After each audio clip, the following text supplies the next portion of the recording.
او حق غسته نشو حق په سوال غواړو چنګي خله ګلوله پیدا شي او تل بد غټانو چاپلوسی کو منګه شکریو لا پیدا شي او یو غل هاغه وی چې راشي پتیاره کې پغلا راشي کور تعالی کی سامان لوټ کی او بل غل هاغه وی چې مونږه منتخب کو هم لوټ کی او هم ځان ته پسلوټ کی مننه جی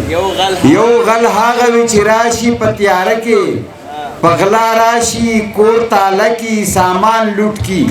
او بل غل هاغه وی چې مونږه منتخب کو هم لوټ کی او هم ځان ته پسلوټ کی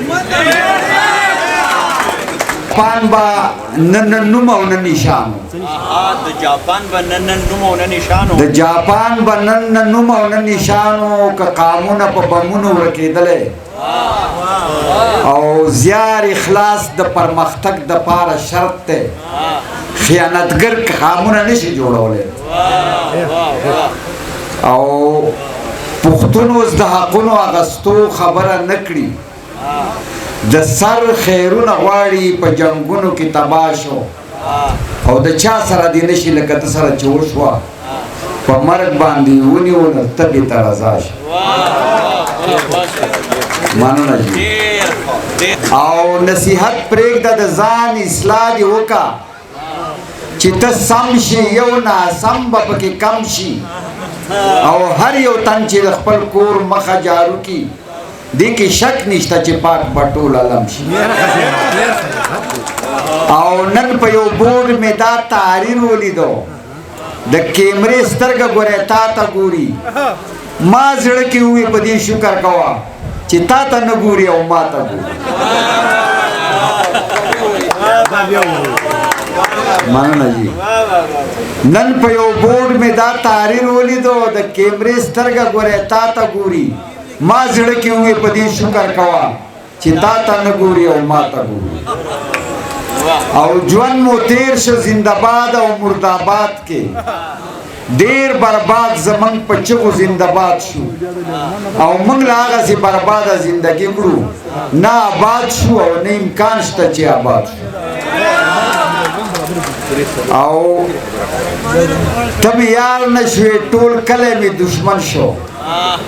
عجیبه غوندې عمل را سره وشو او د ټول عمر کړاوونه مې سر یوړل د شیطان په شانې چل الله سره وشو او د مارغه بچی چې چرګه پیدا لوی کی په فطرت کې الوت وي په هوا شي او چې پښتون د مولا لاس کې تربیه شي